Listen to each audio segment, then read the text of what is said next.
I've been an imperfect servant of my country for many years, but I've been her servant first, last, and always. John Sidney McCain III was a military hero who became a maverick politician. He joined the family business, becoming a Navy pilot.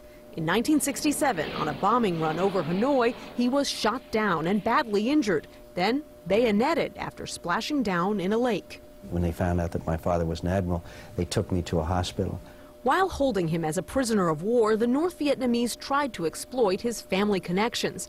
They offered him an early release, but he refused to violate the military code of first in, first out. He was finally freed after 5.5 years of beatings and torture. I do not recommend the treatment, but I know that I'm a better person for it. In 1982, he was elected to the U.S. House from Arizona, and 4 years later to the Senate. He earned a reputation for straight talk. If the special interests continue to play a greater and greater role in the formulation of legislation, then we will see a breakdown of democracy as we know it. And I'm not exaggerating. In 2008, he clinched the Republican nomination, choosing another Maverick as a running mate. Governor Sarah Palin of the great state of Alaska.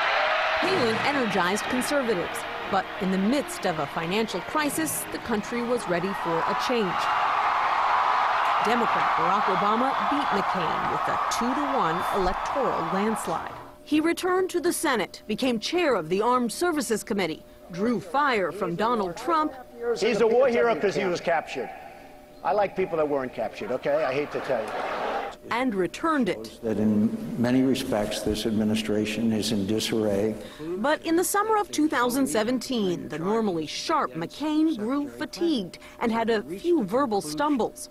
In the case of Mr. Comey, the President Comey, excuse me, in the case of President Trump. Tests revealed glioblastoma, an aggressive form of brain cancer. This disease has never had a more worthy opponent. Still, the former fighter pilot returned to the Senate to cast a decisive vote against a slapdash effort to repeal parts of Obamacare. And after 3.5 decades in Congress, he left his colleagues with an entreaty to work together. We're getting nothing done, my friends. We're getting nothing done. And the times when I was involved, even in a modest way, with working on a bipartisan response to a national problem or threat, are the proudest moments of my career and by far the most satisfying. A message only a Maverick could deliver.